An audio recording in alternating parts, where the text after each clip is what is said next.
하나님의 말씀 에스겔서 4장 말씀입니다. 너 인자야 박석을 가져다가 내 앞에 놓고 한 성읍 곧 예루살렘을 그 위에 그리고, 박석이라는 것은 고대 건동 지방에서 건물을 지을 때 사용했던 벽돌, 이것을 의미합니다. 그래서 그 벽돌에는 글이나 모양 등을 새겨 넣어서 사용하였다고 합니다.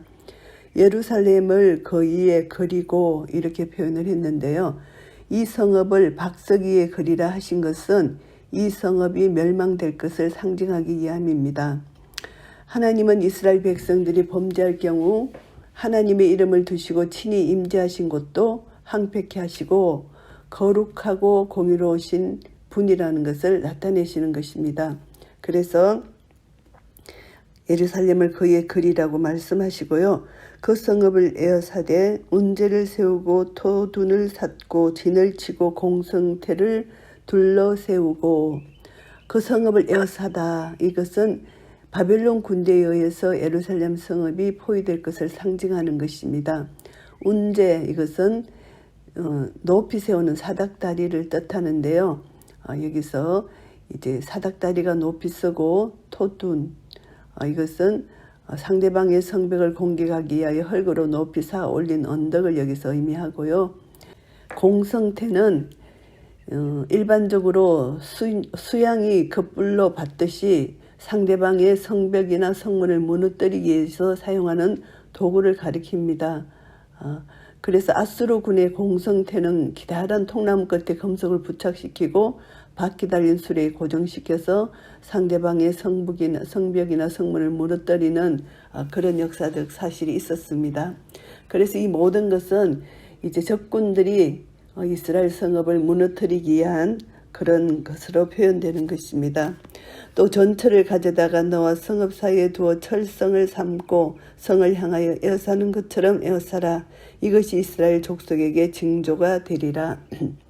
전철은 이제 원래는 음식을 만드는 냄비, 번철로도 번역되는데요. 여기서는 상대방의 핫살이나 창등을 막고 아군이 그대에 숨어서 공격할 수 있도록 땅에 세워두는 커다란 원형 방패나 기타 방어물을 여기서 뜻합니다. 그래서 성읍 사이에 철성을 삼으라.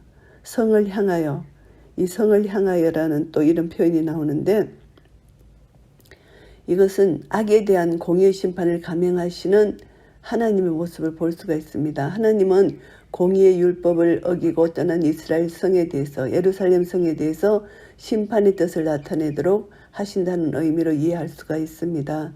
그래서 이제 성을 향하여, 하나님의 얼굴이 이스라엘 향하셨을 때는 자비와 국률이지만 하나님의 공의의 심판은 또 확실하게 하나님이 율법을 어긴 자들에게 심판의 뜻을 나타낸다고 볼 수가 있습니다. 그래서 이 모든 것들은 이스라엘을 심판하시기 위한 하나님의 마음을 나타내는 것이다.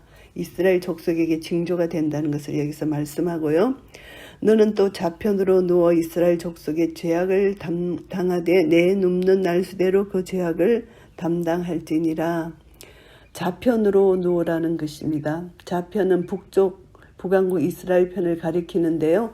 이스라엘 족속의 죄악을 담당하라. 북왕국 이스라엘 백성, 그래서 에스겔이 이스라엘 죄악을 담당하고 고난을 받는 것은 그들을 대신한다기보다는 그들의 대표자로서 고난에 동참하는 것이고, 이는 이스라엘 백성들도 이와 같은 고난을 당하리라는 것을 본으로 보여주는 것입니다. 그래서 그들의 죄악을 담당하는데, 내가 그들의 범죄한 횟수대로 내게 날수를 정하였나니 곧 390일이니라. 너는 이렇게 이스라엘 족속의 죄악을 담당하고 390일 동안 이렇게 죄악을 담당합니다.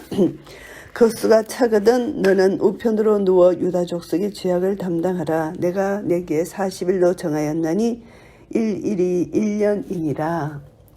이제 북이스라엘을 위해서는 390일을 좌편으로 눕고, 그리고 남유다를 위해서는 그 죄악을 담당하는 것으로서는 우편으로 40일을 누워야 된다는 것입니다. 이것은 390년은 이스라엘 왕국의 분열 때부터 BC 538년 이스라엘의 포로기한까지 약 390년을 가리키며 유다의 40년은 이 40일이 1년을 여기서 일일이 1년이니라 그렇게 표현했잖아요. 하루가 1년이죠. 그래서 유다의 40년은 BC 586년 예루살렘 성의 함락 때부터 BC 538년의 포로기한 때까지의 약 40년을 가리킨다고 볼 수가 있습니다. 그래서 이제 이 선지자는 390일 그리고 40일 좌편으로 우편으로 이렇게 상징적으로 이들에게 보여주는 것입니다. 이들의 심판날을. 너는 또 에어산 예루살렘을 향하여 팔을 벗어 메고 예언하라. 예루살렘에 임할 심판의 메시지를 전달하는 에스겔의 모습입니다. 극적으로 나타내는 모습인데요. 이런 극적인 묘사는 임박한 심판이 어미성을 나타내는 그런 모습이고요. 내가 줄로 너를 동일이니 내가 에어사는 날이 맞도록 몸을 이리저리 돌리지 못하리라. 예루살렘 파멸이 불가피함을 나타내는 상징적 의미로 볼 수가 있습니다. 줄로 너를 동인다. 꼼짝 못하게 이스라엘 남유다가 바벨론의 포로로 잡혀가는 포로된 모습을 여기서 상징적으로 보여주는 것이고요. 너는 밀과 보리와 콩과 팥과 조와 기리를 가져다가 한 그릇에 담고 떡을 만들어 내 모로 눕는 날수 곧 390일에 먹되. 밀은 부유층의 곡식이고 보리는 가난한 자의 곡식이었습니다. 그리고 콩, 팥 이것은 귀하게 여겨지는 것이었고요. 조, 기리는 좀 질이 낮은 곡식으로 여겨졌습니다. 그런데 이러한 재료들을 혼합하여 만든 떡, 이것은 거치고 좋지 않다고 합니다. 그래서 이 비유는 이스라엘 백성이 온갖 궁핍과 기근에 시달릴 것을 암시하는 그런 말씀입니다.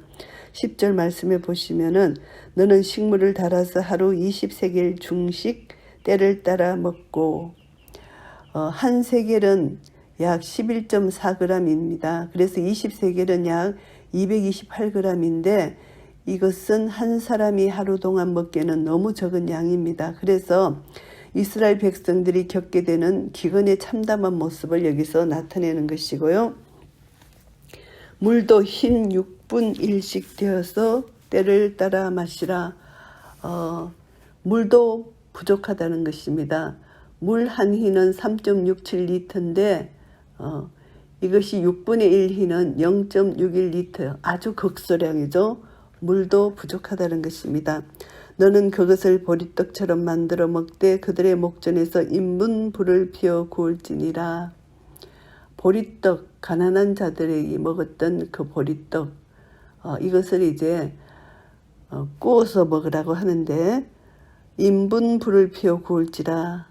인분은 부정한 것으로 여겨졌습니다. 그래서 율법에서 부정한 것으로 간주된 인분으로 구워 먹는 것, 부정한 일이죠. 이스라엘은 부정한 떡을 하나님 목전에서 굽도록 하신 것은 이스라엘 백성의 부정함을 암시할 뿐만이 아니라 유다의 멸망으로 인해서 그 백성이 이방 땅의 포로로 잡혀가서 부정한 음식을 먹게 될 것을 예언하는 그런 말씀입니다. 여호와께서 또 가라사대 내가 열국으로 쫓아 흩을 이스라엘 자손이 거기서 이와 같이 부정한 떡을 먹으리라 하시기로 내가 가로되 오라 주 여호와여 나는 영혼을 더럽힌 일이 없었나이다. 어려서부터 지금까지 스스로 죽은 것이나 짐승에게 찢긴 것을 먹지 아니하였고 가증한 고기를 입에 넣지 아니하였나이다. 이제 너무나 고통스러운 것입니다. 영혼을 더럽힌 일이 없는 그런 에스겔 선지자는 부정한 인분으로 구운 떡을 먹을 경우는 그의 영혼이 더럽혀진다는 것을 알기 때문에 그래서 하나님께 호소합니다. 스스로 죽은 것이나 짐승에게 찢긴 것 먹은 일이 없다. 이렇게 호소를 합니다. 그래서 에스겔은 제사장 가문의 한 사람으로서 율법 준수에 대한 교육을 누구보다 엄격히 받았던 사람입니다. 그래서 율법에 금지된 음식을 먹지 않았을 것입니다. 그래서 하나님께서 이제 에스겔 선지자의 마음을 받으시고 이제 여호와께서 내게 이르시되 쇠똥으로 인분을 대신하기를 허하노니 너는 그것으로 떡을 구울지니라. 이제 쇠똥으로 떡을 굽게 허락하십니다.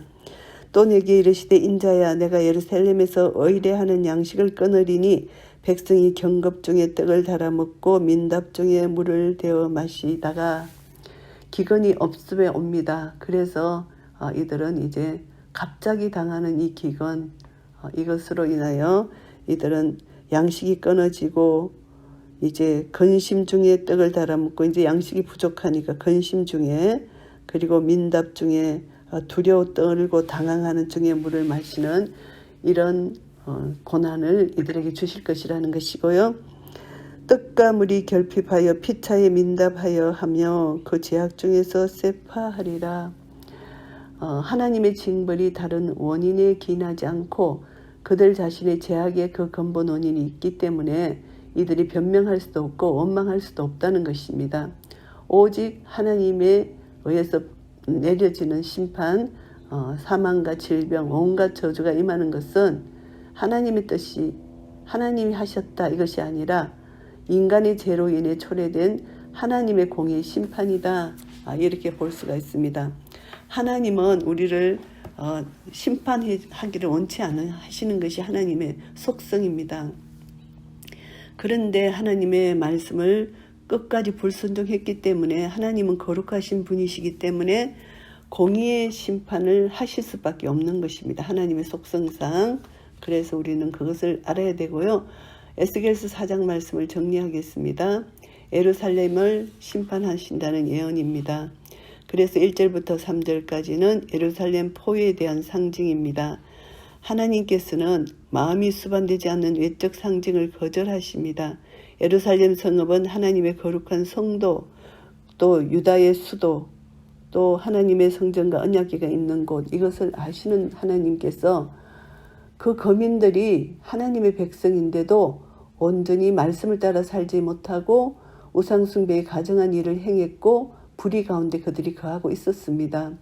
그리고 이제 왕, 선지자, 제사장, 모든 종교 지도자들이 부패해서 일반 백성에게 이르기까지 총체적으로 부패된 것입니다. 그래서 하나님의 성소에 엄밀한 장소를 두어서 우상을 세워두고 숭배하는 지경까지 이르게 됐다는 것입니다. 그래서 결국은 하나님께서 예루살렘을 징벌하시어 멸망케 하시고 성소조차 버리시게 된 것이고요.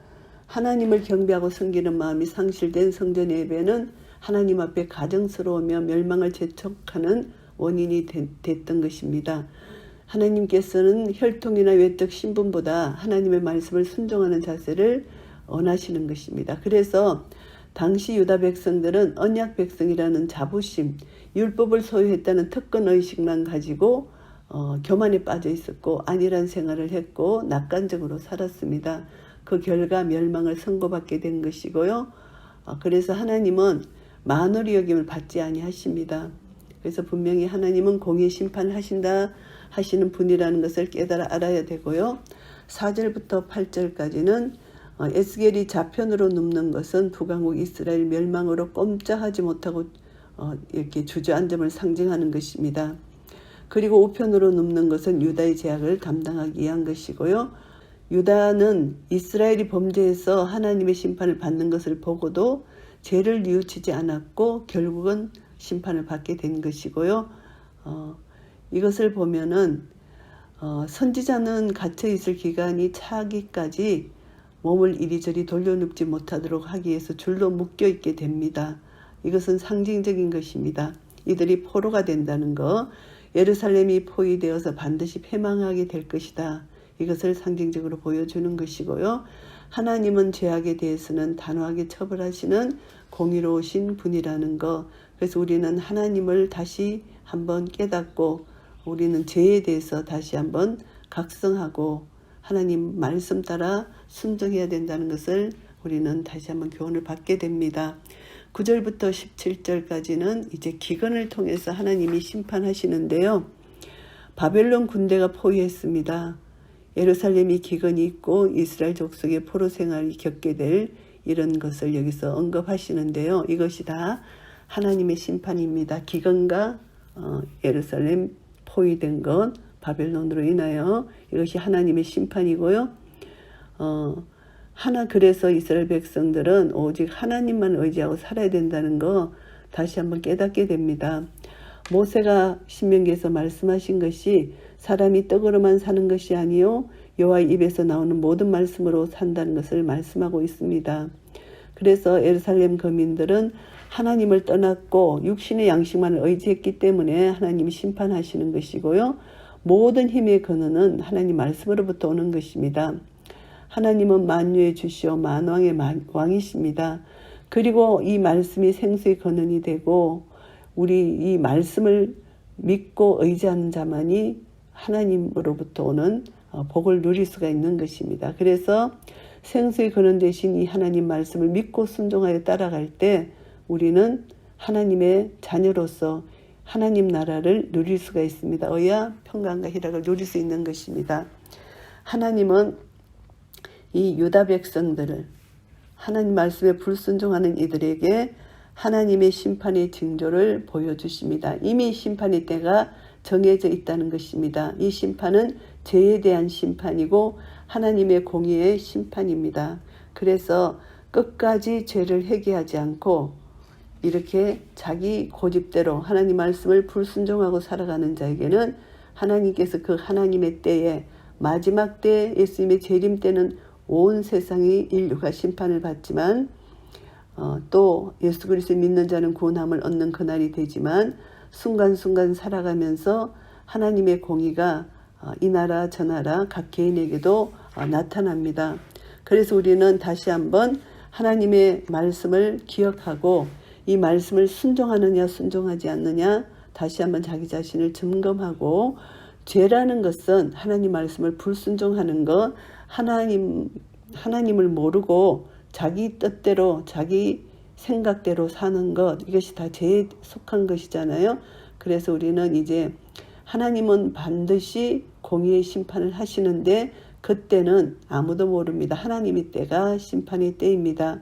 그래서 하나님이 66권 생명의 말씀을 우리에게 주셨고 이 말씀을 통해서 우리는 하나님과 교제를 나누고 하나님이 어떠한 분이신 것을 알게 되고 그 말씀 속에서 하나님의 사랑, 예수 그리스도를 이 땅에 보내신 하나님의 사랑을 깨닫게 되고 그 사랑을 믿고 받아들일 때 우리는 그 사랑에 감동할 때 하나님의 공의, 하나님의 사랑이 우리 안에서 온전히 역사될 것입니다. 십자가로 이미 다 완성된 하나님의 사랑과 공의가 우리 주 예수 그리스도로 말미암아 그 속량받은 핏값으로 우리 죄가 완전히 속량받은 핏값으로 내 안에 예수님이 오시는 것입니다.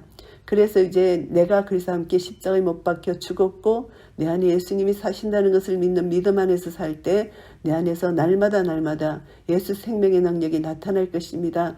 이런 은혜가 우리 모두에게 있으시기를 예수 그리스도 이름으로 축복합니다. 아멘.